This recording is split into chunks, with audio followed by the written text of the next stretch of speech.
it's love of science, it's familial love, you know, it's and then it's also the complications of love. Even though there is not a Hollywood ending, there is an incredibly hopeful ending.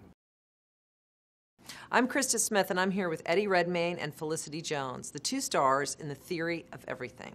What was the most intimidating thing for you?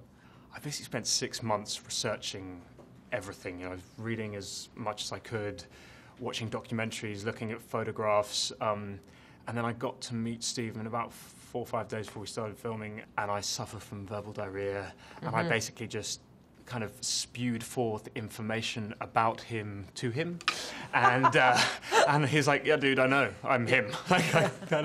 Well, this movie for me is really a love story. It's an emotional story that you're telling, and I feel like Jane is such a phenomenal woman in her own right. You know, no one knows anything about her, but it was about capturing her essence.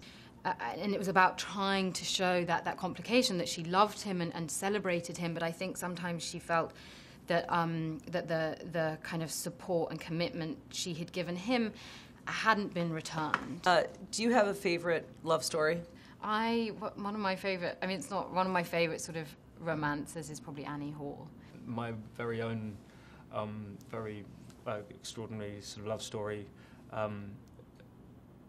with my wife-to-be, but this one remained the Theory of Everything love story, and Stephen and Jane's love story, because of the unconventional nature of it, was perhaps, it felt very real and unique and massively inspiring.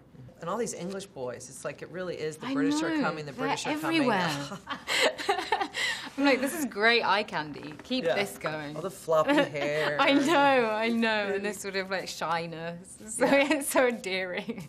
Has this whole ice bucket challenge hit London? It has indeed. I've done it. You have? Yeah. But no, the greatest ice bucket challenge is Stephen's.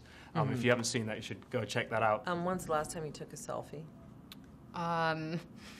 Well, not a good idea to be doing those, as we've learned. Yes. You didn't get hacked. Did you get hacked? No. Okay. Luckily, I don't have any naked pictures of myself on my computer. But if I did, I'd be definitely deleting them. After you survived Les Mis and Yeah. everything that went along with it, are you going to sing again? No, ever? I was going to say the greatest thing about starting to promote this film is not being asked to sing in interviews. Like, No, people don't do it, actually Krista. ask you to sing. No, I would never. Oh God, endlessly. Are you going to come back as Black Cat? Do you know what's happening? I mean, I don't know. I know as much as you. I mean, I'd love to. Great. How was the experience of doing it? It was great. It was so, you know, it's so fun to do something where I'm not crying in every scene, you know.